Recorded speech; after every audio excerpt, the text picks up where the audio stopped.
the end of the 18th century, the most glorious kingdom in Europe would face a mighty foe, the power of its own people.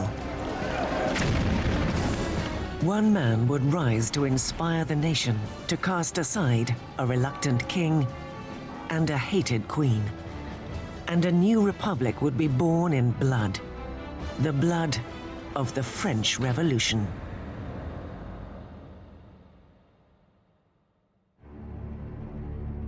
(1794), the Conciergerie prison in Paris. An impenetrable fortress on the banks of the Seine. Dank, rat-infested, it is known as Death's antechamber. Inside, what was once the voice of the nation is about to be silenced. As his hair is shorn and his neck laid bare for the blade of the guillotine, Maximilien Robespierre is about to be fed to a monster of his own creation. The French Revolution has reached its pinnacle of violence. The French Revolution is this extraordinary moment when people began to believe that you could actually recreate almost everything in a society, that you could not only change the politics, the institutions, but you could change human nature itself through political action. The French Revolution really does constitute the crossroads of the modern world where everything begins to turn in a different direction. The revolution saw a feudal land turn its back on aristocratic tradition and chart a violent new course towards the future.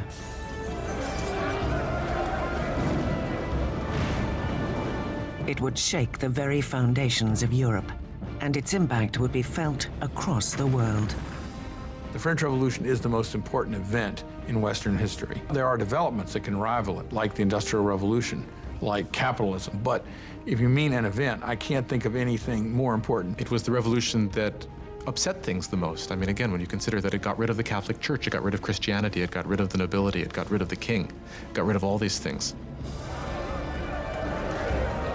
The French Revolution would bring bread to the poor, democracy to France, and would establish a whole new order of society.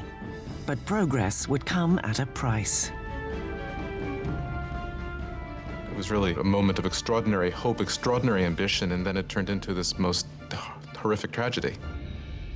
Now broken and defeated, Robespierre, not 2 days before, had stood triumphant at the head of the greatest political revolution in Europe's history.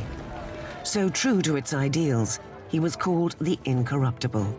So powerful, his slightest utterance could cloak an entire city in fear.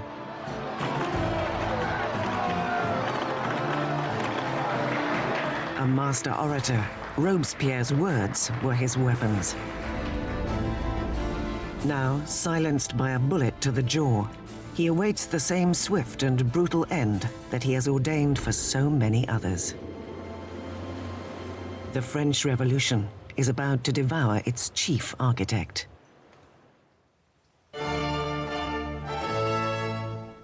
No one could have foreseen the turbulent times ahead on one spring day in 1770. The Chateau of Versailles is packed to its gilded rafters with the glittering crowds of the royal court. Completed in 1682, Versailles was the vision of King Louis XIV. To put some distance between himself and his subjects, Louis XIV removed himself from Paris and established a new residence at this small town 12 miles west of the capital. Here he ordered the construction of the most magnificent palace in Europe. For nearly 100 years, it has been the seat of the nation's unwavering monarchy. Today, it is host to a very important wedding. King Louis XV's grandson, Prince Louis Capet, next in line to the throne, is about to take a bride.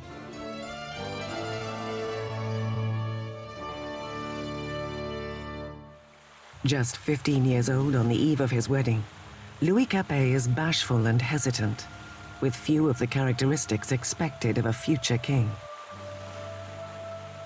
Louis was this pudgy, shy, painfully inadequate 15-year-old with absolutely no social graces at all. Louis XV's mistress, Madame du Barry, called him a fat, ill-bred boy. Basically, he was just a schlub. It was very hard for Louis to come to decisions. He dithered incessantly. He was always ready to be persuaded by the last person he had talked to. Again, those are usually not considered good leadership qualities. Louis's marriage is a political union between Austria's royal family, the Habsburgs, and his own, the Bourbons. The wedding symbolizes the end of an ancient rivalry and the birth of new alliances. The young bride-to-be arrives in France, a wide-eyed and pretty 14-year-old girl, Marie Antoinette. Marie Antoinette is an Archduchess of Austria. She's the youngest daughter of the Empress Maria Theresa. And she comes to France as part of a marriage deal which represents a great reversal of alliances, whereby for the first time in living memory, France and Austria become allies rather than enemies. Marie Antoinette comes to France as a political gesture, but as a teenager, she has little interest in political affairs. Well, when Marie Antoinette came to Versailles, she was very young. She didn't know a great deal about the country she was coming to. She didn't know about the customs. She didn't know about the court. She was certainly a headstrong girl, a very lively girl, but she was still a girl. When Marie Antoinette comes to Versailles, she is just a teenager. She is 14 years old, blonde, with blue eyes. She is pretty. She likes being attractive to people, and she comes with the intention of winning over her husband and her new family. On the night of the wedding, there is an ominous storm. But inside, the grandeur of the ceremony lights up the palace as the newlyweds make their way to the royal bedroom. In a ceremony that symbolically ensures the conception of an heir, the king's courtiers are present as the awkward young couple is presented in the marriage bed for the first time. The crowd is delighted and expectations are high. But once the curtains are drawn, it's clear that an heir will not be so easily produced. Louis was not only not interested in ruling, Louis wasn't particularly interested in loving either, and he paid her no attention on the first nights or even further into their marriage. Many years will pass before the marriage is finally consummated. The lack of an heir will soon spark gossip across the kingdom that will plague the couple for years to come.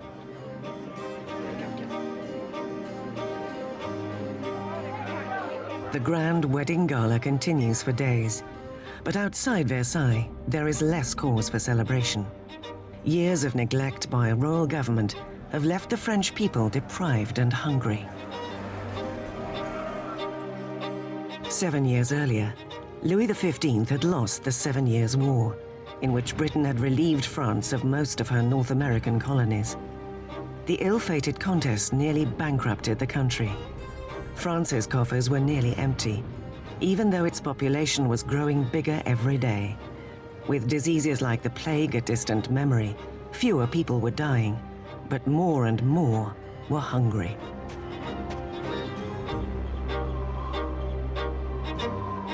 France grew from 20 million to 26 million in the 18th century after having grown only 1 million in the preceding 2 centuries. That put tremendous strain on what was there, and so there was a lot of anxiety. 4 years after the royal wedding, Prince Louis's grandfather, Louis XV, loses his final battle with smallpox. The king dies defeated and unpopular and leaves behind a country on the brink of chaos.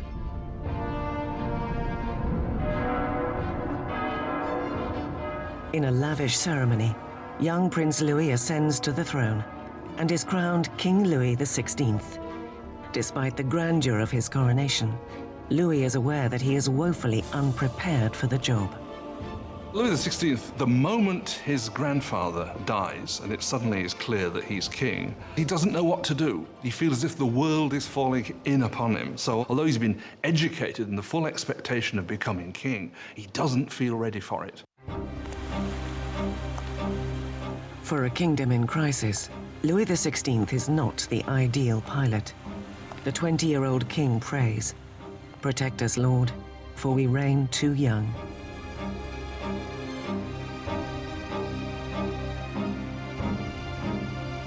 Ensconced in their royal apartments in Versailles, Louis and Marie Antoinette begin their new lives as young monarchs. While only 12 miles away in Paris, another new era is flourishing. One that is on a collision course with the monarchy itself. It is a dangerous new age of ideas. The age of enlightenment.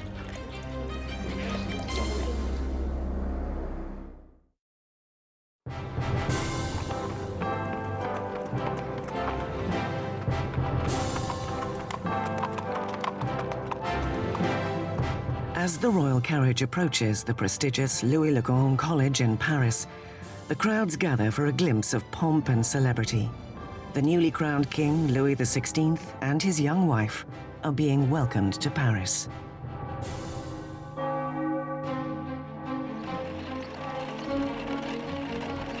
At the head of the welcome party is a promising young law student, Maximilien Robespierre. When Robespierre was a schoolboy, the king visited the college and Robespierre gave a Latin address to the king. So he actually spoke to Louis XVI when he was a teenager. As Robespierre respectfully delivers his Latin soliloquy, the king hardly notices the boy. But years later, their fates will again intertwine under very different circumstances.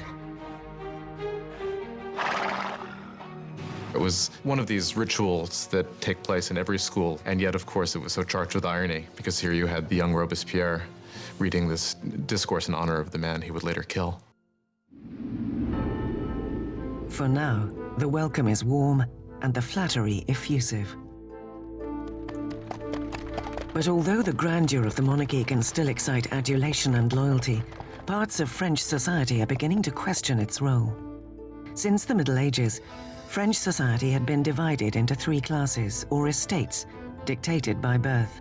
There was a vast gap between the wealth of the first 2 estates, the nobility and the clergy, and the rest of France. During the 18th century, new thinkers began to use reason and science to challenge all such traditions. A new intellectual spirit of the age brings everything under fresh scrutiny, judging it according to criteria of rationalism and humanitarianism. France is alive with new discoveries and debates. It is the age of enlightenment. The Enlightenment is a movement which says don't trust authority, don't trust anything that you've been told by anybody else at all. Think it out for yourself, test it for yourself. In old regime Europe, you were told what to think. You were given information from above by your rulers, by your priests. And so the idea that you could map out all of human knowledge and then have access to it was revolutionary. In exclusive salons across Paris, aristocrats gather to discuss Enlightenment authors and the burgeoning age of reason. Voltaire, Rousseau, fresh voices who champion liberty, control of one's own destiny, and religious tolerance. The passion for this new literature is evident amongst the aristocracy. But as Enlightenment ideas trickle through all levels of society, the drive for equality will begin to threaten the aristocratic way of life.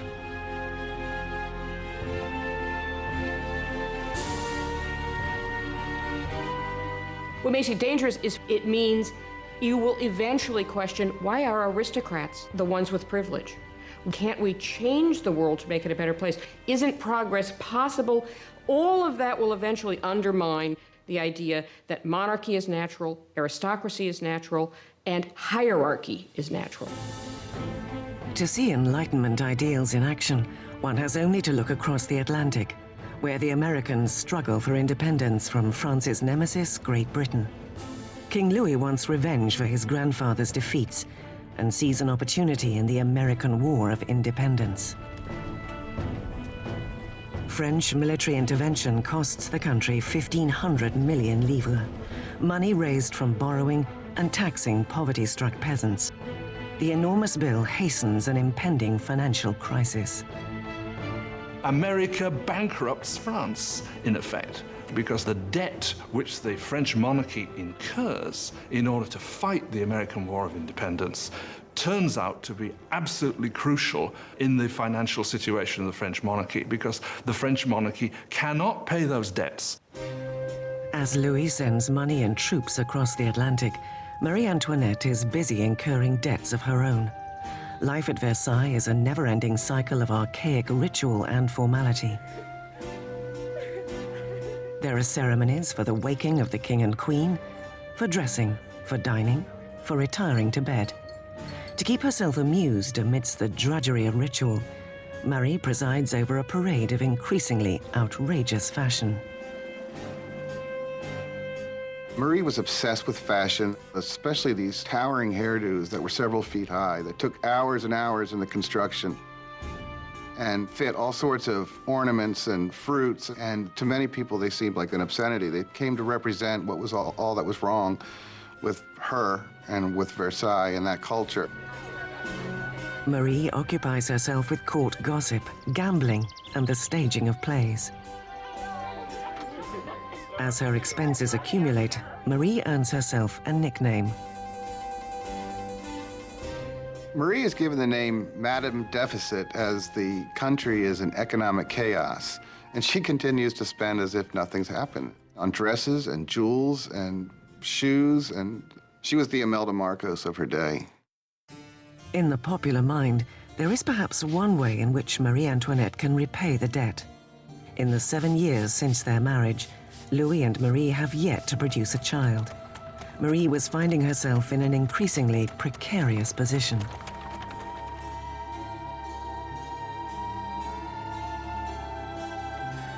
The job of the Queen is to produce a male heir. It's absolutely essential for there to be a son. And during that time, people criticize, people are dissatisfied, people say the king should never have married this Austrian archduchess, and now she can't even produce an heir to the throne. Marie is desperate. Louis's appetite for food is unquestioned, but sex is clearly not on the menu. Maria Therese, the mother of Marie Antoinette, questioned, if a girl as gorgeous as my daughter cannot get him going, then what's going on? Louis XVI and his young wife were not able to conceive for 7 years. This cast a pall on the beginning of his reign, and because his hobby as a locksmith was well known, there were all sorts of salacious songs circulating to the effect that the locksmith was having a hard time finding the keyhole. Louis's apparent lack of virility is seen as symptomatic of a weak king. After years of frustration and mounting pressure, Louis is diagnosed with a treatable condition called phimosis. Louis had a deformity that made arousal extremely painful. Therefore, there was no consummation until there was a surgical procedure that could correct this. But he was scared to death to have it, and it took years for him to agree to have it. And when he finally did, voila. After a simple surgery, the couple is able to have their first child, Marie Therese. But there is no easy fix for the years of damage to Marie Antoinette's image. Since the early 1780s, libelles have circulated throughout the country. Pornographic satire of the king and queen. Obscene pamphlets mock Louis's impotence and portray Marie as a promiscuous harlot in a debauched and decadent court. The people's views on the monarchy are turning sour as the situation in the countryside worsens. There is a run of bad harvests, and attempts at deregulation only make things worse. As the cost of flour rises, there is a shortage of the very heart of the French diet, bread. But the hardships naturally stop at the gates of Versailles. As the court continue to live in extravagance, grievances are committed to paper. One charge is leveled directly at the royal court. "Do you know why there are so many needy people?" it cried. "It is because your luxurious existence devours in one day the substance of 1,000 men." The man behind this charge is the same young man who, only a few years earlier, had eulogized the royal couple after their coronation, Maximilien Robespierre. His voice is just one amongst a growing clamor for change, for equality, and for revolution.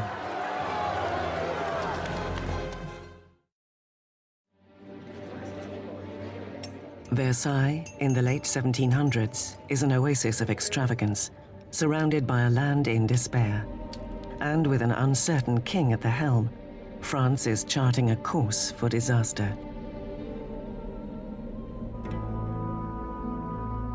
After 19 years of marriage, Louis has sired 4 children. Yet as a king, he remains impotent.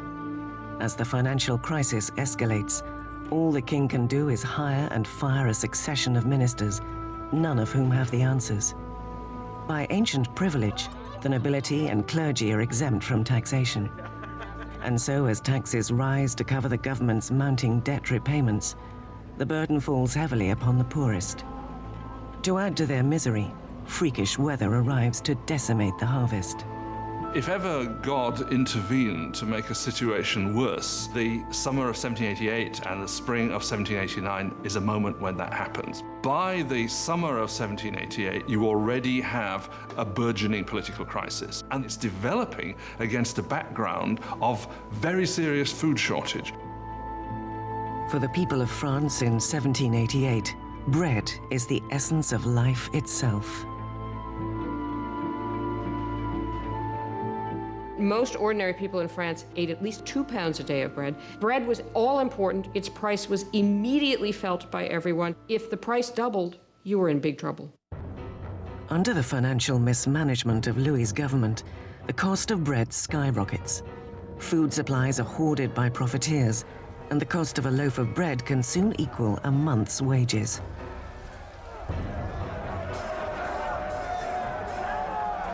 Hunger turns to rage. Bread riots break out across France.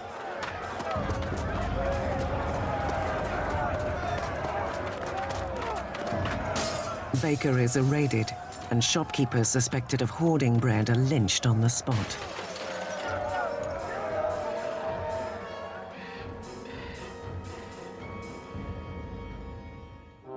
With the economy in shambles, Louis is forced to appoint Jacques Necker as his finance minister. An enlightened thinker, Necker is popular with the people in a way that Louis can only envy.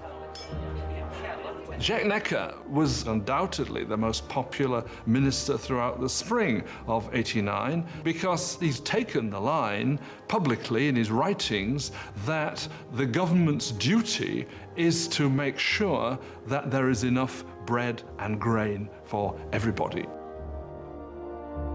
Necker urges Louis to call a meeting of the traditional representative body of the kingdom, the Estates General. It will be the first time the Estates General has convened in 175 years. France was politically organized in something called the estates. The first estate was the clergy, the second estate was the nobility, and the third estate was everyone else. And by contemporary reckoning, the first 2 estates occupied 3% of the population, and the third estate 97% of the population. A lot of people felt it was very unfair for this third estate, which was most of the population, to only have 1/3 of the deputies. They felt it was very unfair that this should be a 3-chamber parliament, where 2 chambers, the nobility and the clergy, could always outvote the commoners. The 4th of May, 1789, a skilled young lawyer and politician arrives at Versailles. Maximilien Robespierre comes to stand before the Estates General as a deputy, to fight for a fair voice for the people he represents, the Third Estate. An orphan from the provinces, Robespierre had risen to academic prominence on a prestigious scholarship, becoming an eloquent speaker, prim in appearance, with never a hair nor a phrase out of place. Returning home to the town of Arras, the Enlightenment ideas he had absorbed as a student drove him to become a powerful advocate for the downtrodden. By the time he went back and started to practice as a lawyer, he was reading very widely in the Enlightenment. And Robespierre was someone who, when he was practicing law in Arras, tried to actually bring the ideas of the Enlightenment into the cases he was fighting. In the Estates General, Robespierre and his colleagues are determined to make the nobility and clergy pay taxes. Louis feels threatened by the growing radicalism of the Third Estate. After a 6-week standoff, The deputies arrive to find that they have been locked out. On June 20th, when the deputies come to their meeting and find the doors locked, they suspect a plot. They move next door to what we call a tennis court, which was really a handball court, and gather together and swear they will not stop meeting until they have a new constitution. The deputies have declared themselves to be the National Assembly, the true representatives of the people of France. The tennis court oath is one of these great symbolic moments in the history of the French Revolution. You had these people assembled in this great open space of the tennis court, raising their arms in this sort of quasi-Roman salute. And for the National Assembly, this was a moment when they realized something of their power and their dignity and saw that they really could defy France's king. In one revolutionary stand of defiance, the National Assembly is born. It will be a parliamentary body enacting the people's will and addressing their grievances. But grabbing power from the king would not be so easy as signing a simple proclamation. All of these early victories that take place at Versailles are largely paper victories, and they have no teeth to back them up. And the fear that happens, that takes over the deputies at Versailles as we approach mid-July, is that the king is gathering his forces to disperse them, to overthrow them. By July, 30,000 royal troops are taking position around Paris. To defend themselves, the people form a national guard. Les Invalides, the military hospital, is raided, and 28,000 muskets distributed.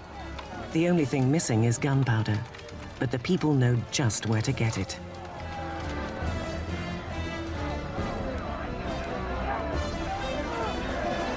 Near the center of Paris, there looms a massive stone keep, an infamous symbol of tyrannical government, the Bastille.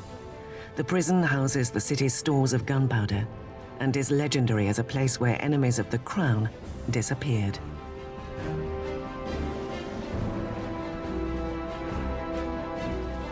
The Bastille had been the great symbol of royal despotism, the great symbol of the kings of France running beyond the just limits of their own power, a symbol of horror for the people of France. Amidst the rioting, news spreads that Louis has sacked his finance minister, the people's beloved Jacques Necker. The court holds him responsible for the revolt of the Third Estate. To the people of Paris, it appears their enemies at court are striking back. On the 14th of July, crowds band together, identifying themselves with a rosette, red and blue for the colors of Paris, separated by white, the color of the House of Bourbon. The tricolor is born. From the feverish crowd, a voice cries out, "To the Bastille!" Attacking the Bastille means that the people of Paris are saying, you cannot get rid of the new National Assembly. The people are acting, they're arming themselves, and they're basically saying, we take the side of the revolution. The governor of the Bastille, the Marquis de Launay, tries to secure the prison when he learns of the approaching mob. He mounts a hopeless defense with only 32 guards. The marauders storm the fortress and tear into the soldiers with knives and pikes. Finally, Governor de Launay surrenders, but the enraged mob engulfs him, dragging him into the streets. The jeering horde kicks and stabs at him until his pleas for death are answered. Before the end of the day, the mayor of Paris will meet a similar fate. A revolutionary tradition is born. De Launay's severed head is paraded on a pike to the delight of the crowd. Word of the bloody revolt quickly reaches the deputies at the National Assembly. Well, the deputies in the National Assembly do not immediately condemn this act of violence. In fact, they accept it. And it was this acceptance of popular violence that, in some people's view, created a pattern that was to have catastrophic consequences for the unfolding of the revolution. With the smoke still clearing over the Bastille, Louis XVI returns from a hunting trip. In his diary, under the date 14th of July, 1789, he writes, "Nothing," a reference to his unsuccessful hunt. Then an aide brings news of the fall of the Bastille. "Is it a revolt?" asks the king. "No, sire," he is answered. "It is a revolution." The victory at the Bastille marks a crucial moment in French history. The people had defied their king and won. There would be no turning back. As a symbol of the defeat of oppression, the people dig with their bare hands and tear apart the Bastille brick by brick. They are beginning to dismantle the past itself.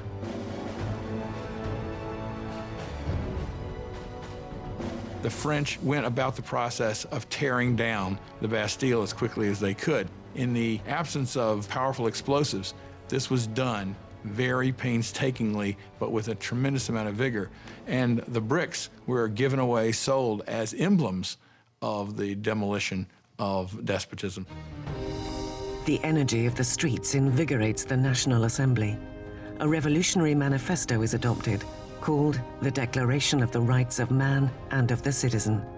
It calls for an end to tyranny and for a representative government to protect the freedom and equality of all men.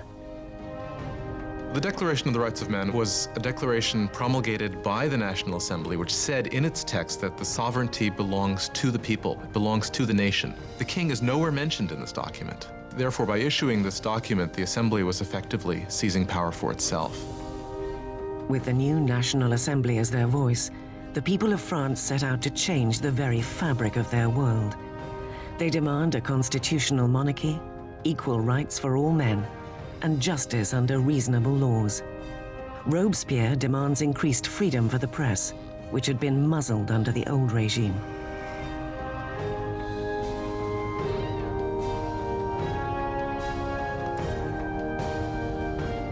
The resulting free press is spearheaded by l'Ami du Peuple, the people's friend.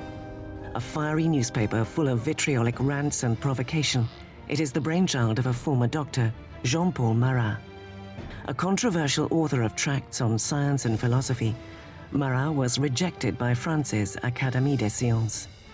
It left an enduring bitterness against the French establishment. Later, whilst on the run from royalist police, Marat contracted a painful skin disease that left him confined for long periods to a medicinal bath. Marat finds in the revolution the perfect outlet for his venom. Jean-Paul Marat was just one of these professional malcontents. And unfortunately, revolutions do offer opportunity to professional malcontents. Marat took all of that bile, all of that resentment, and funneled it into a newspaper that became extraordinarily successful, l'Ami du Peuple. Marat was a man possessed of extraordinary anger. You just have to read the pages of his newspaper, The Friend of the People, to see this. In every issue, he displays a complete paranoid mentality. He sees plots everywhere. Everybody is plotting against the revolution, and the answer is very simple for him. The answer is blood. The answer is heads. Marat loathes the monarchy's extravagance amidst the poverty gripping France, and needs only the slightest rumor to lambast the king and queen in his newspaper. On the 2nd of October, 1789, his anger boils over.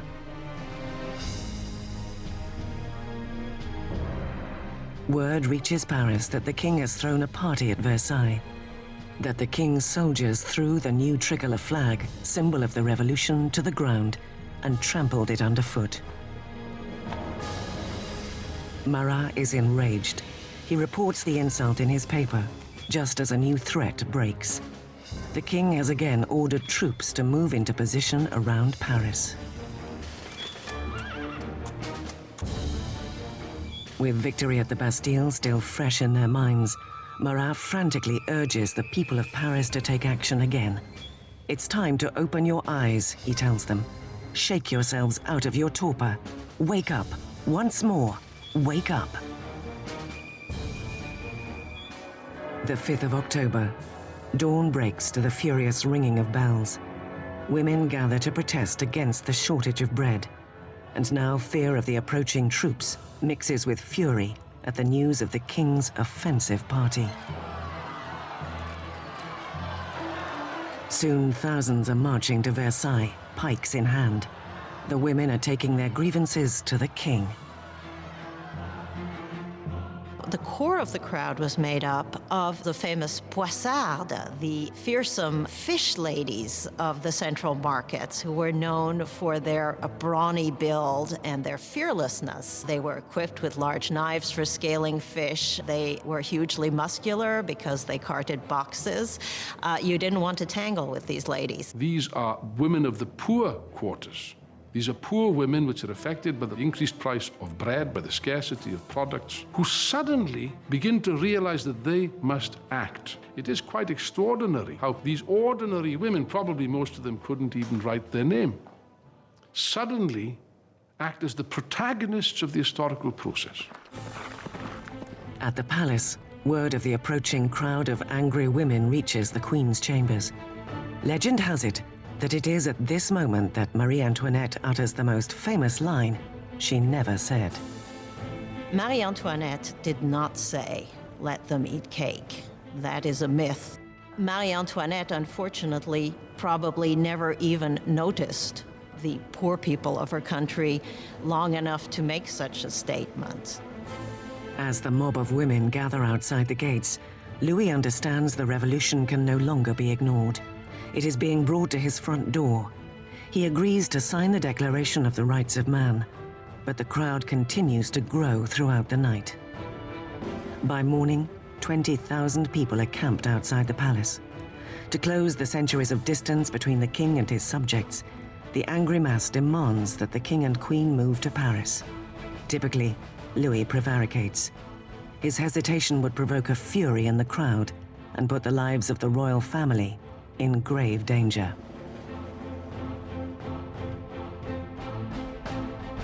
When they don't get instant compliance with what they want, it really looks as if they're going to massacre the Queen. The mob break into the palace, screaming for the blood of the Queen. They massacre guards, decapitate them, and stick their heads on pikes. They were like banshees screaming throughout the palace, "Give me her entrails, give me her head, I want a leg, I want an arm." I think that they had grown so frenzied that if they had encountered her, they probably would have torn her to pieces.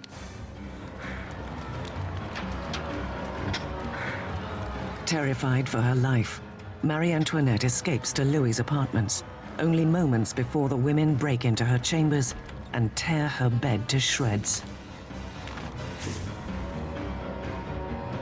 The king and queen are now trapped by the mob and at its mercy.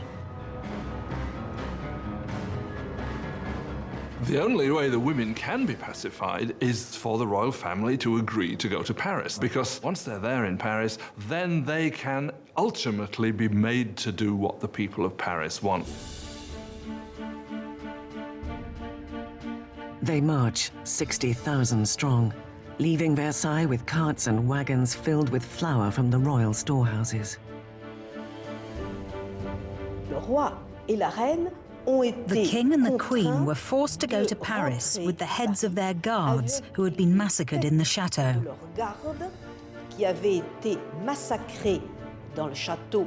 Their heads had been cut off with knives. This was a moment of completely unbridled violence.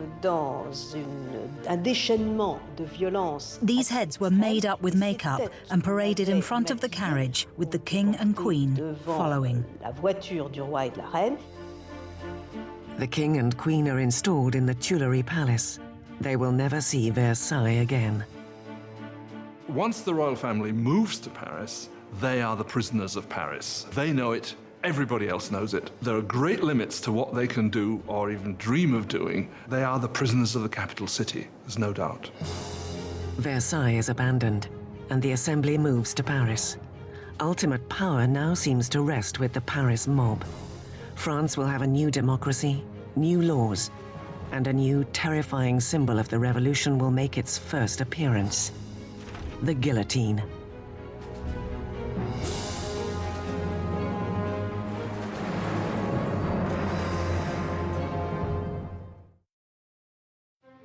May 1791. It is nearly 2 years since the royal family and the National Assembly have moved to Paris. Robespierre speaks often at the Assembly and at the Jacobin Club, a debating society named after the former Jacobin monastery where they gather.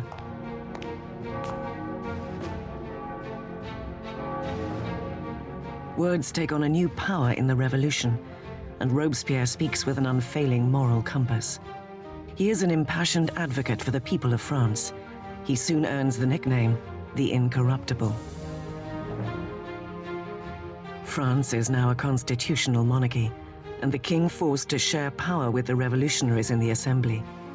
But it seems Louis's share is growing smaller by the day, as he is forced to sign law after law, diminishing his own power, and that of the other emblem of feudal France, the Catholic Church.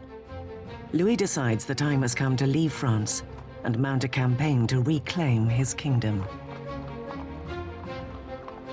Louis had decided by 1791 that he needed to regain control of his country, and he knew he could only do that with the help of a foreign army. So the idea was to make a break from the Tuileries Palace and to head for the nearest border. The 21st of June, 1791. The king and queen disguise themselves as servants and, under cover of darkness, slip out from under the watchful eye of Paris.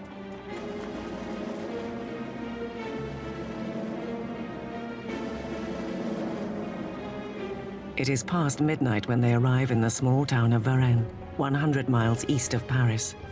They are close to the border of Austria, safety just a few miles away. But they are about to run out of luck.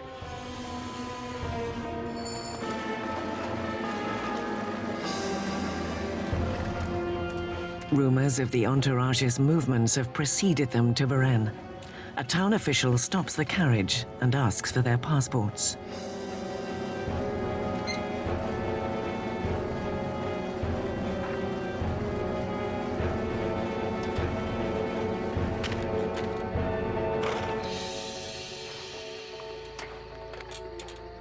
The official's suspicions are confirmed. It is the signature of the king himself. The townsman is overcome at the sight of his king. But revolutionary guards nearby show no reverence for the fleeing royals. He keeps hoping that people will recognize him and there will be a kind of rebellion in his favor. And much to his horror and surprise, they are not ecstatic to recognize him. They see him as escaping, and basically he's arrested and taken back to Paris. The idea that the monarch had tried to abandon his people was psychologically catastrophic. That event really broke the bond between Louis and his subjects. Now they had not only a king who was superfluous, they had a king who was obviously a traitor as well. With the royal family proving themselves enemies of the revolution, the little control over events that Louis still held is gone. At the heart of the revolutionary government is Robespierre. He shines at the podium, calling for changes of every kind. He demands universal suffrage and an end to slavery in the French West Indies. Most passionately, he rails against the death penalty. In the new age of enlightenment, Robespierre wants to discard all remnants of the medieval past.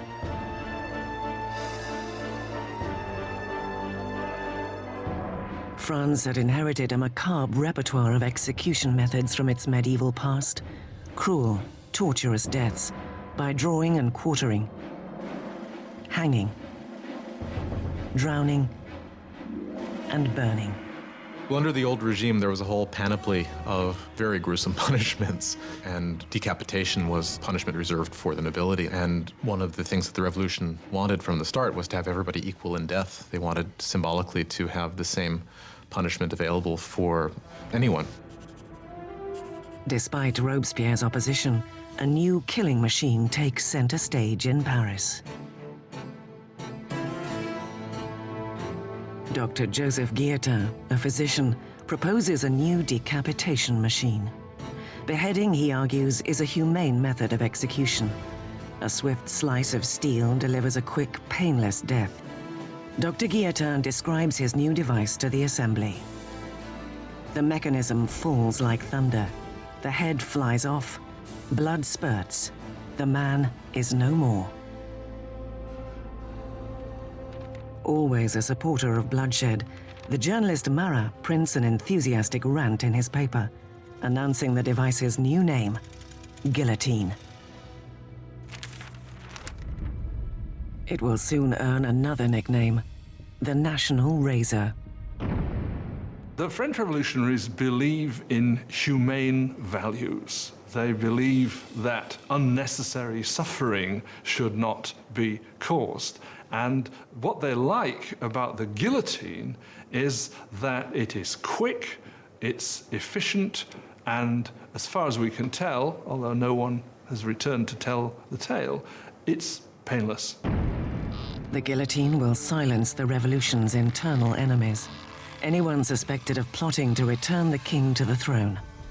But it's the enemies surrounding France that most preoccupy the Assembly.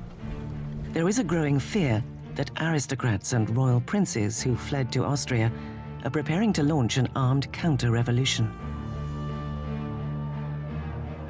The Assembly calls for a preemptive attack, a declaration of war on Austria. Robespierre argues against it. Robespierre is one of the lonely voices who is opposing war because he thinks the enemy will win.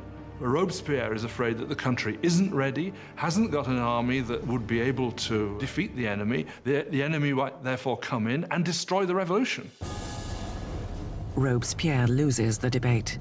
In April 1792, the Assembly declares war on Austria against a country ruled by the family of Marie Antoinette.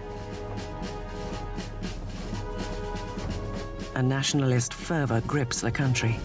Robespierre and his supporters suspect that the king hopes France will be defeated, which will end the revolution. There is also word that Marie is corresponding with her relatives in Austria, with the enemy. They suspect she is giving away French troop movements in a plot to undermine the war effort. All the while, the king and queen feign adherence to the revolution.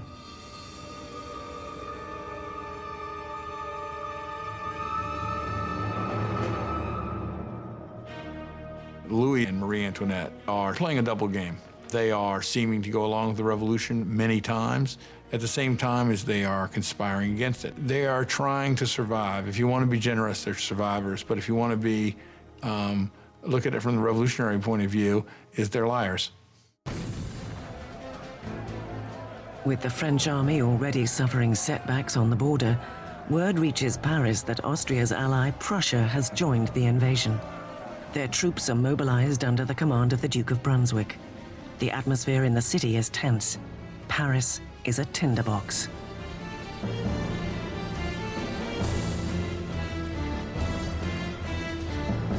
And then, the Paris papers print a letter from the Duke of Brunswick. In it, he threatens to destroy Paris if any harm comes to their royal majesties, the King and Queen. The threat backfires massively.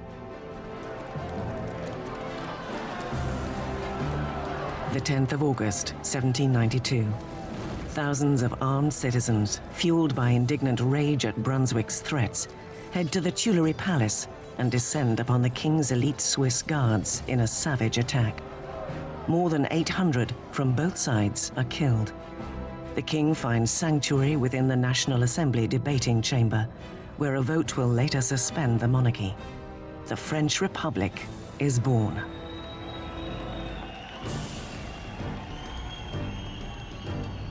The blade of the guillotine is christened with the blood of Louis's remaining guards, and Robespierre, once a staunch opponent of the death penalty, has had a change of heart. The birth of the new republic can only begin with the death of a king.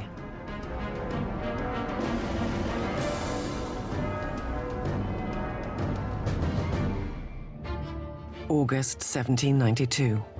With the king deposed and imprisoned, Robespierre and his Jacobins are locked in a battle with the moderates of the Assembly, the Girondins, for control of the national government. But on the streets of Paris, there is a new radicalism. It is led by the artisans and working men of Paris. Recognizable by their long trousers, in contrast to the knee breeches or culotte worn by the aristocracy. They call themselves the sans-culottes, those without knee breeches. The sans-culottes considered themselves the true people of France. They were not the poorest of the poor. They tended to be fairly well-off artisans, shopkeepers, people like that. But they were people who at least claimed to work with their hands. Not wearing the breeches, not wearing the culotte for the sans-culotte was simply symbolism of being not an aristocrat, being an ordinary man of the people. The sans-culottes seize control of Paris's city government, while the Jacobins and Girondins steer the country from the Assembly, now reformed as the National Convention. They are struggling with the command of the beleaguered French army, which is swiftly losing ground to Austria and Prussia.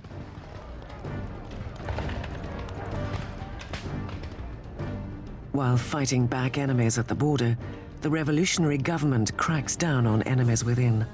Royalist traitors who might deliver Paris into the hands of the invaders. More than 1,000 people are arrested and herded into prison.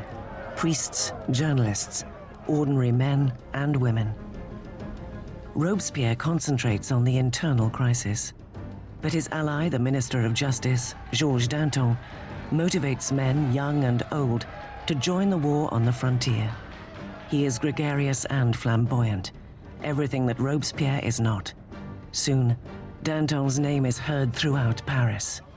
Danton is a bigger-than-life character, a man full of life, full of bombast, a tremendous drinker and debaucherer who, though he's from the educated classes himself, is a guy who, unlike Robespierre, can physically identify with the working people in a way that Robespierre simply cannot.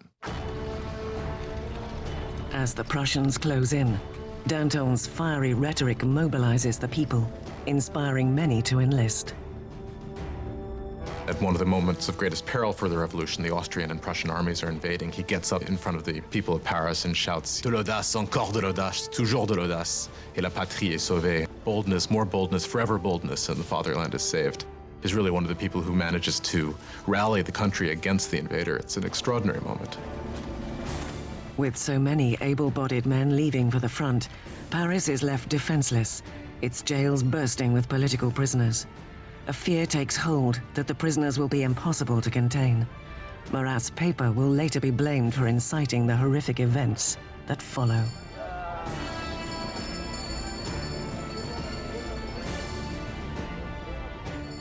The foreign armies were advancing on Paris.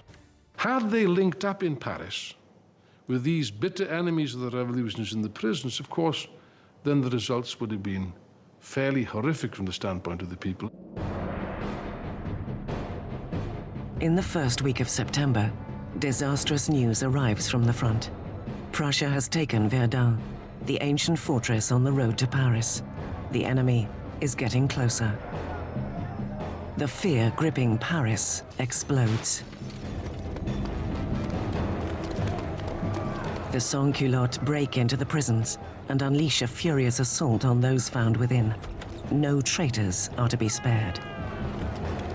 And the sans-culottes went to the prisons, particularly the prisons where refractory priests were being held, where nobles were being held, where political prisoners were being held, and they started carrying out their own impromptu trials that were very short and that very often simply ended with slaughter.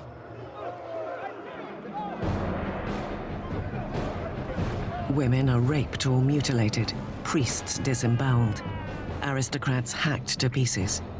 More than 1,600 people are slaughtered in just a few days.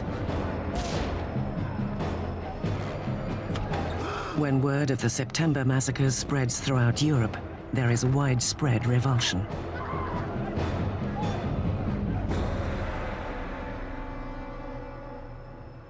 Across the Channel, the London Times gives voice to the general horror.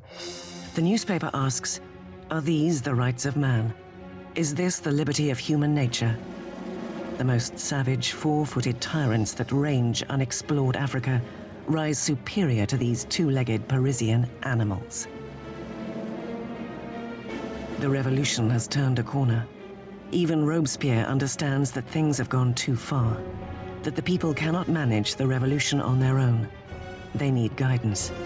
The incorruptible rises to the forefront. as the man who can lead the revolution.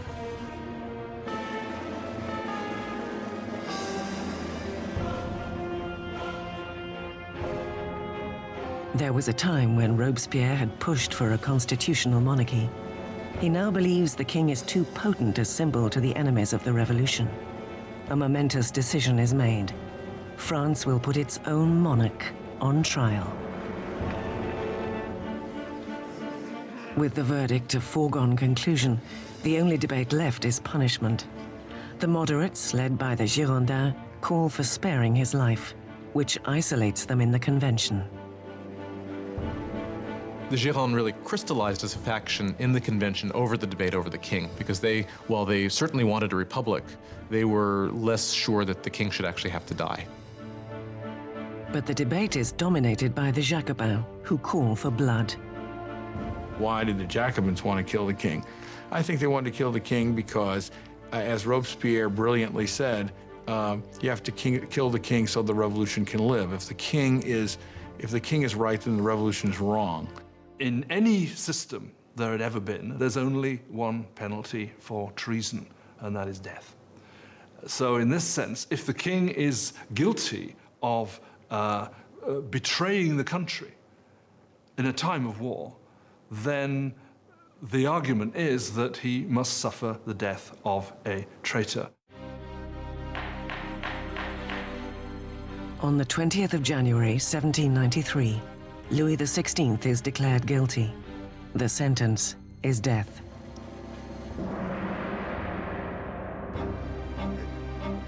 That evening, Louis is briefly reunited with his family. Calm in the face of their tears, he promises to return the next morning to say a final goodbye. He will not. He cannot bear his family's anguish, and must not weaken on the way to the guillotine.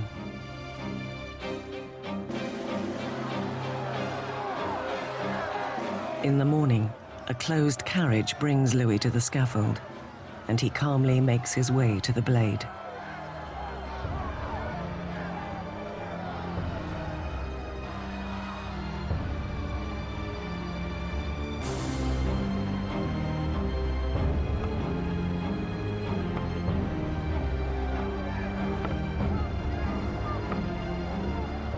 He attempts to give a speech. I die innocent of all the crimes laid to my charge. I pardon those who have occasioned my death, and I pray to God that the blood you are shedding may never be visited on France. But the guards drown him out with a drum roll.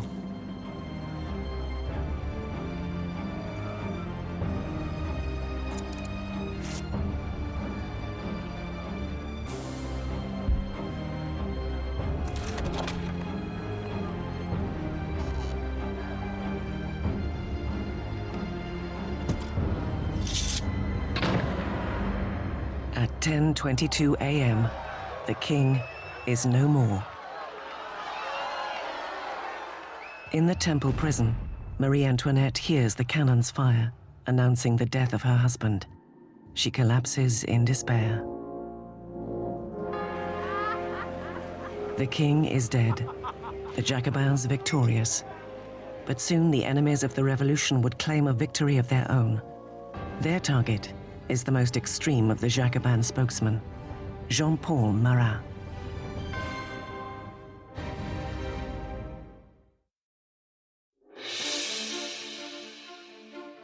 The death of King Louis XVI marks a turning point, a pivotal moment when the radical revolutionaries claim victory and the French Republic is born in blood. By the end of 1792, the radical Jacobin faction, believing the young revolution to be threatened by traitors and foreign intervention, are resorting to more and more violent means. But the Girondins, representing a more moderate brand of republicanism, want to curb the violence for fear it will lead to civil war. Their most vocal opponent, Jean-Paul Marat, strikes back at the Girondins with furious tirades in his newspaper, naming those he believes are plotting against the revolution. He had once called for the execution of 200 people. Now, He wants 200,000 heads to roll. When you look at Marat's journalism, it's got one basic principle, which is be more extreme than anybody else and call for people to be killed. If you look at Marat's journalism all the time, he's saying, if only we chopped off a few heads, then things will be all right. And when things aren't all right, if only you chop off a few more heads, things will be all right. Suddenly, people in Paris begin to massacre people, and Marat is the first to claim credit for that. But this extremism hasn't taken hold everywhere. In the provinces, many are outraged at the brutality of the Jacobins and call for an end to the bloodletting. Charlotte Corday, a passionate and determined young woman, is one such opponent. Charlotte Corday is an average person in the city of Caen. She's appalled by the killing that's going on there, and she, perhaps rightly, considers Marat one of the chief authors of that. He's been instrumental on the radical side of the revolution. His Ami du Peuple is still calling for heads. The 13th of July, 1793, Charlotte Corday arrives in Paris. She knows that the friend of the people has an open-door policy at his home, where he can be found at nearly any hour, soaking in his medicinal bath. Corday arrives, claiming she has a list of traitors, people who are collaborating with foreign armies to end the revolution. Marat asks Corday for the list, promising that the traitors will be guillotined the next day. Having given him that, she then produces a poignard, a little stiletto, and stabs him in the chest.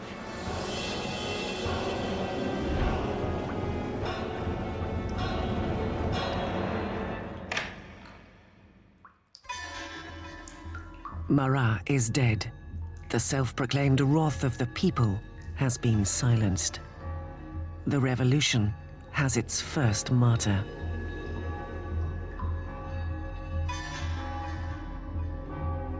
When the revolution turns bloodthirsty, it's very easy to say it was his fault. And that, of course, is what those who hated him or feared him did say, and that's one of the reasons why Charlotte Corday actually murders him in 1793, because she regards him as responsible for many of the bloody atrocities that have actually occurred. Corday makes no attempt to escape. At her trial, she is unrepentant and proud. When the prosecutor demands to know what she had hoped to achieve, she answers, "Peace. Now that he is dead, peace will return to my country." Corday is guillotined 4 days after Marat's death. Her dream of peace dies with her. She has killed the man, but created a legend. Marat's death is most famously depicted by the painter David.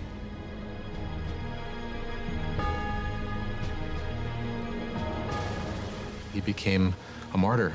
He became a kind of almost religious figure. You had people offering up prayers that went, "Heart of Jesus, Heart of Marat."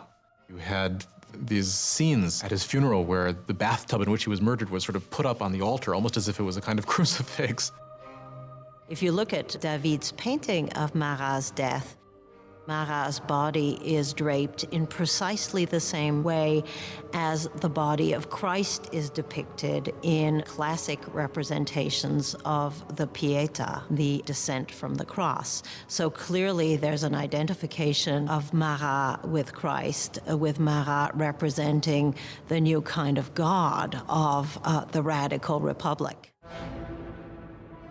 Robespierre is envious of the adoration lavished upon Marat. But ever the pragmatist, he turns his attention to pressing matters at hand. Although Marat is dead, there are still others calling for blood, royal blood. The Conciergerie, Death's antechamber. 8 months after the execution of her husband, and just days after the killing of Charlotte Corday, Marie Antoinette is jailed here, in a small, dark cell, alone.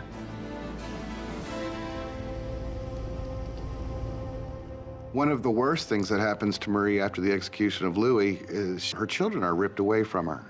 Her children were the most important thing to her, and she knew that her son was going to be subjected to terrible abuse to make him forget that he was ever royal by these revolutionaries. And it turns out she was right. It only took a couple years after that her son died of terrible neglect and abuse. The once vain Marie Antoinette is only 38 years old, but events have aged her beyond her years. Marie Antoinette had been a very pretty woman, elegant, until the Revolution. And from 1788-89, she got thinner, her hair went white. She abandoned all her pretty coquetry and her pretty things. She got very, very thin. When she arrived for her trial, she was unrecognizable. On the 15th of October, Marie Antoinette is put on trial, accused of high treason. Most of the evidence offered is salacious and vengeful rumor. A final charge is added to the list. She is accused of incest with her son. At this, Marie stands to defend herself.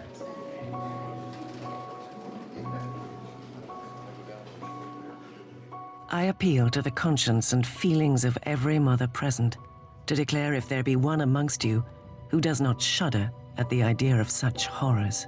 And at that moment, there was a change in the mood, because all the women felt that they were implicated, and they realized they had gone too far with these accusations. In a moment of public sympathy, Marie hopes she will be deported to Austria. But her hopes are dashed when the sentence is handed down. She is to meet the same fate as her husband. Marie Antoinette was, in a sense, doomed from the start. She was the symbol of this Austrian alliance that had proved disastrous for France. She was, along with her husband, a laughingstock because of the apparent sexual failure of their marriage. And she was a symbol of court culture at a time when people were coming to see the court culture itself as something completely corrupt and terrible for the country. So for all of these reasons, she was hated like no queen of France had ever been hated before. She was loathed, she was reviled. From her cell, she writes a final letter, bidding farewell to her children and family, promising to be brave. Her long grey hair is cut in preparation for the blade.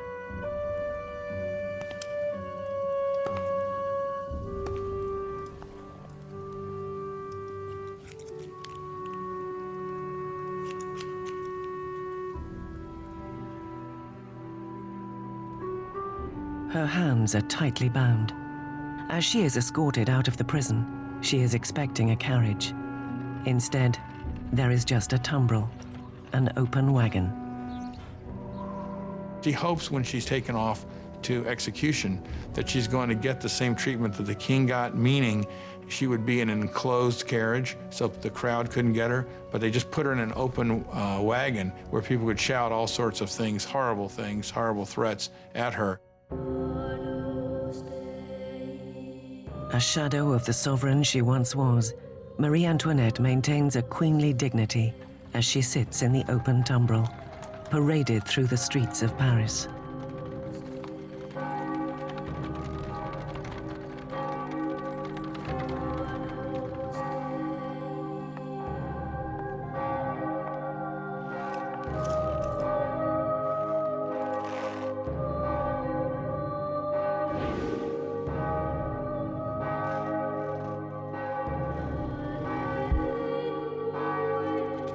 Her name and the charges against her are read out.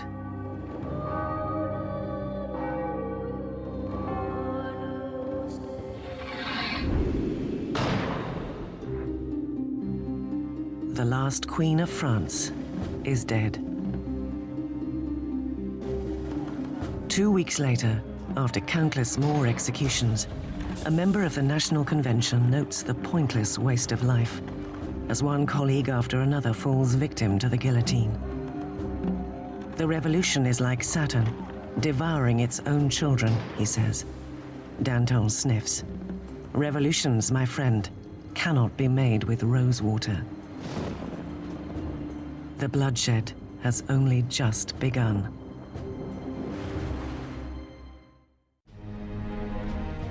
September 1793, 4 years into the revolution. France is being torn apart. There is violent insurrection in the provinces and huge losses in the faltering war against Europe.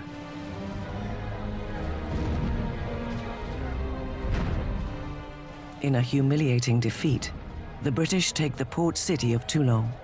Europe is eating away at France's borders. France is the single largest country in Western Europe. It's the most populous country in Western Europe. It has been the great military power. And of course, when it entered into the revolution, a lot of its traditional enemies and also a lot of its traditional allies thought, aha, this is our chance to, not to carve a piece off of the actual territory of France, but certainly to enrich ourselves at its expense and to weaken it permanently. France is isolated in the whole of Europe. It's being blockaded by Britain. It's being attacked and invaded by Austria and by Prussia. The people of Paris are seized by a fear that the victory of the counter-revolution will lead to a bloodbath. Danton and Robespierre, the star orators of the National Convention, realize that only drastic new measures can save the revolution. They convince their colleagues to institute a new form of martial law. It is time for all Frenchmen to enjoy sacred equality, announces Danton to the convention. It is time to impose this equality by signal acts of justice upon traitors and conspirators. Make terror the order of the day. It is the founding moment of the revolution's most infamous episode. The terror will come to symbolize Jacobin extremism and the corruption of revolutionary ideals. To meet the emergency, the new constitution and the rights it guarantees are suspended. Police spies scatter throughout the country. Anyone suspected of counter-revolutionary activity is rounded up, quickly tried, and executed. The Reign of Terror was conceived as an emergency government. What they understood by terror was striking terror into the hearts of the enemies of the Republic, so that they would be either scared straight, as it were, or arrested and disposed of. The slightest suspicion can send anyone to the scaffold. Politicians who say a kind word of the extinguished monarchy, anyone who uses the formal monsieur or madame instead of the new form of address, citoyen, citizen. Informers are everywhere. Neighbors denounce neighbors. The incessant rolling of the tumbrils en route to the guillotine rattles through the streets of Paris. Execution is absolutely hanging over people's heads in the sense that we know in Paris there are police spies, and there are quite a few police spies everywhere, standing in bread lines, listening to what the women are saying, and turning them in if they don't like what they hear. You could be turned in not just for complaining about the high price of bread, but you could be turned in supposedly even for not being enthusiastic enough about where things were going and the successes of the revolution. So just about anything that would stand out for commentary could get you into trouble. The convention sets up the Revolutionary Tribunal, streamlining the process by which traitors can be identified and sentenced. Power is centralized in a new 12-man council called the Committee of Public Safety. Ultimately, power had to be delegated to a smaller group, and that group became the Committee of Public Safety. Ultimately, it became 12 people who really ruled France as a kind of collective dictatorship. With his masterful words and revolutionary vision, Robespierre soon emerges as the committee's guiding voice, and that voice is calling for more blood.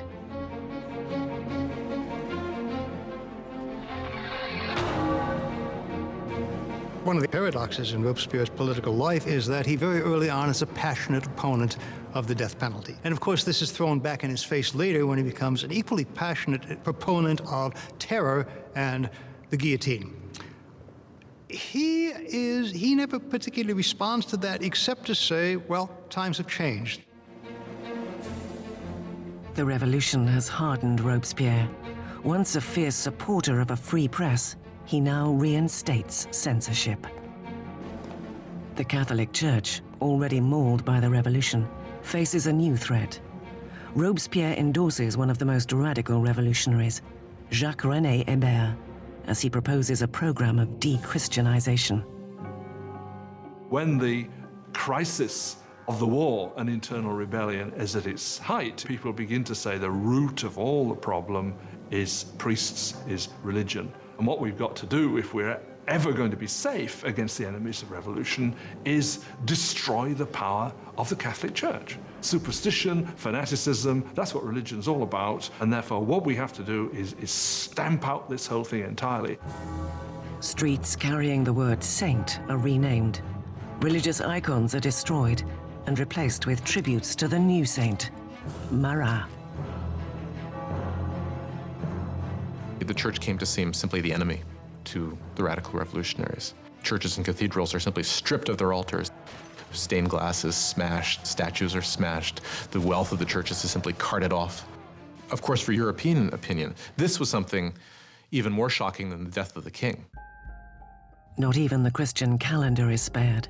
Years are no longer numbered from the birth of Christ, but from September 1792, the proclamation of the Republic. It is now year 1.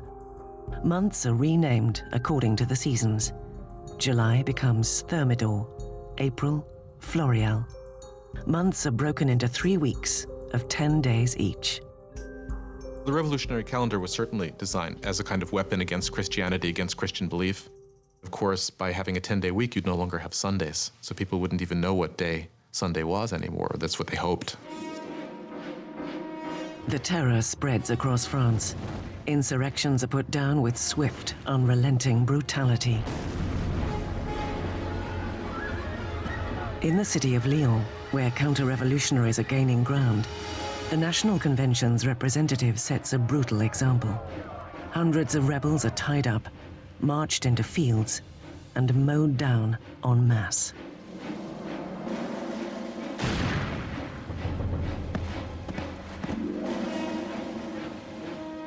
The Vendée region in the west of France has also become a counter-revolutionary stronghold. Rebels and priests are tied up and drowned in the Loire, a national bath to accompany the national razor.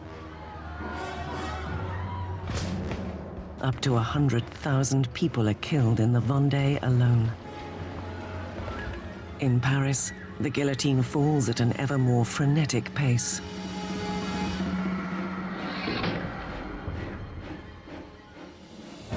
Now the French armies are beginning to win victories.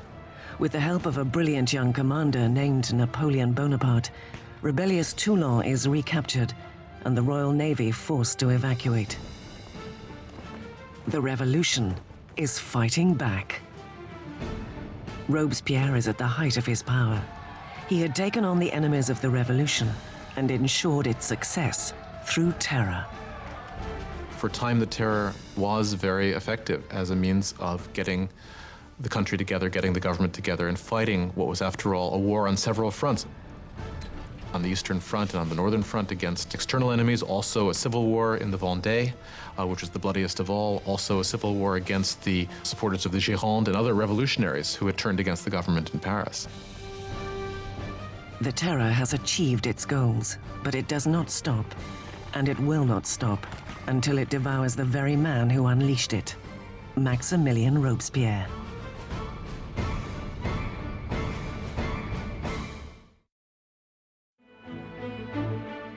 With the bloodletting of the terror, Robespierre has saved the revolution. An invigorated army repels attacks at the border, and internal dissent has been all but quashed. But Robespierre has now set his sights on a loftier goal: to use more terror to create a new kind of society, a republic of virtue.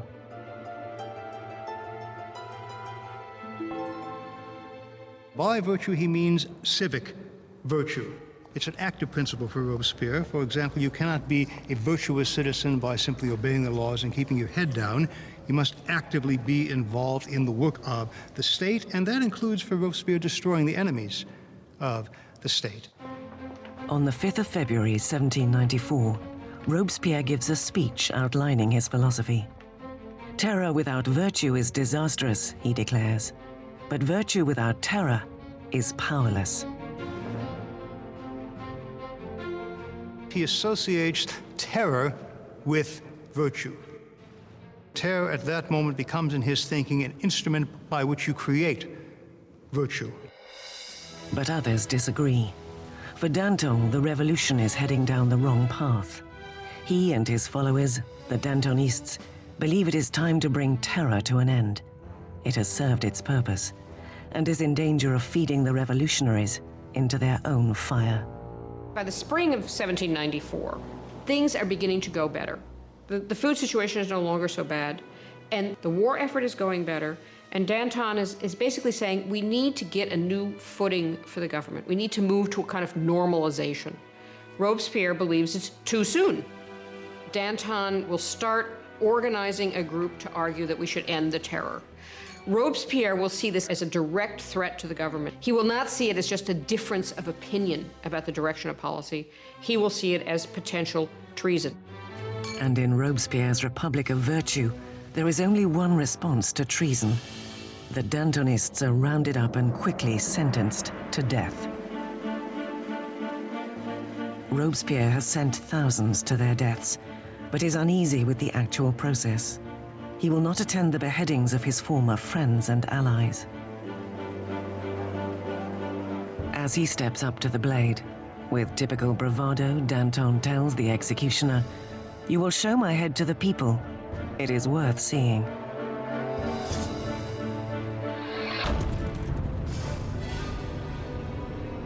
With the Dantonists out of the way, Robespierre launches France into an even bloodier, more horrifying new phase. The Great Terror. The Great Terror is the name given to the last phase of the terror in the spring of 1794 into the summer of 1794. It's the period at which the tempo of executions really starts to increase, at which the atmosphere of paranoia, particularly in Paris, but really across the country, starts to increase exponentially. You can track the number of executions until it's up to almost 800 per month in Paris, towards the end even more. The scale of bloodletting is unprecedented.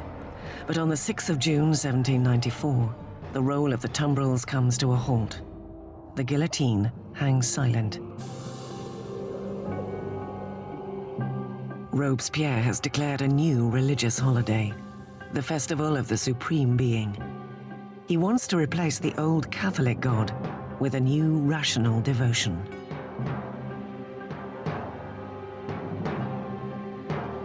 One thing about Robespierre is that he never supported these atheist policies. He believed that people needed a divinity to believe in. And he helped sponsor this cult that was called the Cult of the Supreme Being, with this extraordinary tableau in Paris, in I believe it was June of 1794, which had choirs of people dressed in white singing. You had this kind of papier-mâché mountain that was built in the center of Paris. And then at the critical moment of the ceremony, you had Robespierre himself sort of emerging on the top of this mountain, clad in a toga, and marching down. And I think at this moment, a lot of people felt, all right, who does he really think he is? Does he think he's God here? Does he think he's the king? With the Great Terror spiraling out of control, Robespierre's colleagues see the festival as his departure from the realm of reality. There are those who think that Robespierre really has reached so extreme and so unreasonable a position that he can't turn back, that his fanaticism has somehow overtaken him, and there are those who think he's just gone nuts. Once again, Robespierre's suspicions seem to focus on those closest to him. On the 26th of July, now the 8th of Thermidor, he appears at the convention and gives a 4-hour speech, insinuating that there are traitors in their midst. Robespierre makes a tactical error. He comes in and announces that he has a new list of enemies of the Republic, but he won't give the list. Therefore, everyone is afraid they might be on the list, and when he comes back the next day to give the list, he is arrested before he can speak. An unexpected chorus of voices shouts Robespierre down. He is stunned into silence. The convention orders the arrest of Robespierre and 4 of his supporters. He will never have another opportunity to address the convention.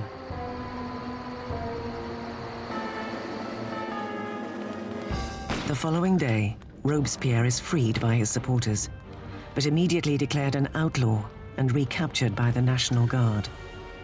In the process, one of Robespierre's allies throws himself out of a window. Another shoots himself on the spot. And Robespierre is found semi-conscious, with a bullet wound to the face, his jaw shattered from an apparent suicide attempt.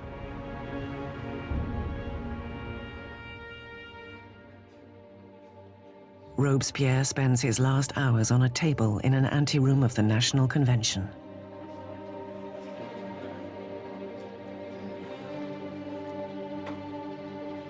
As he is ridiculed and insulted by his former colleagues, Robespierre is unable to respond. The Grand Master of Oratory has been silenced. In the conciergerie, where the last Queen of France had preceded him, Robespierre is prepared for the national razor.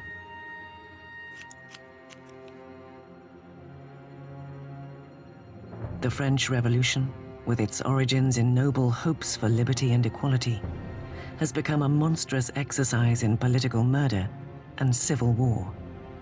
At its head had been Robespierre, convinced that only terror and absolute ruthlessness could save the revolution from its many enemies.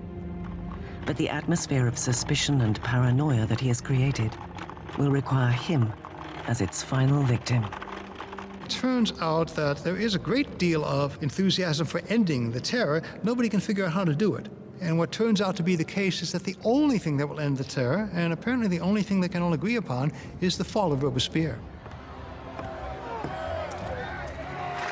On the 27th of July, 1794, the guillotine comes down on the incorruptible, and the last blood of the terror is shed.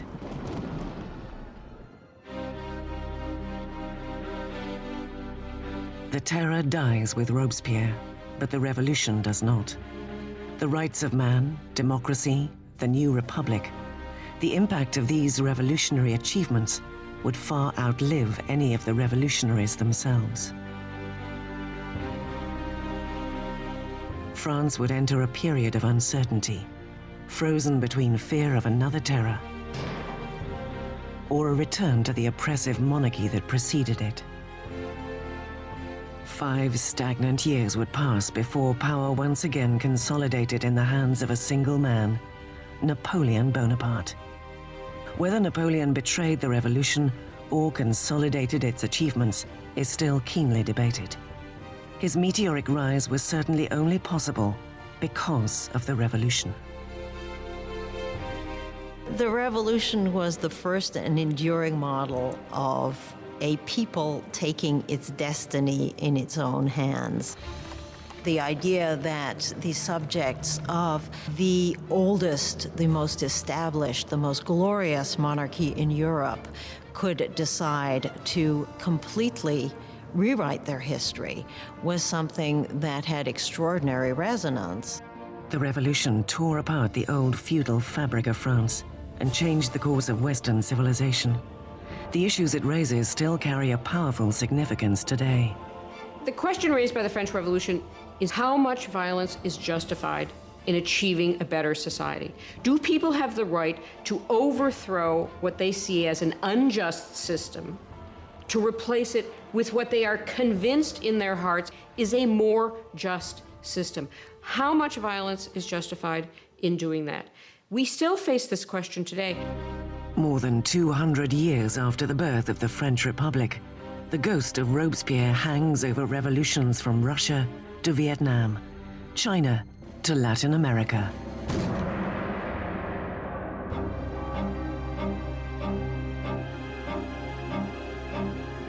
The French experiments with democracy have inspired models all over the world. Wherever tyranny takes root, the cry for justice can be heard, for liberty, equality, fraternity, for revolution.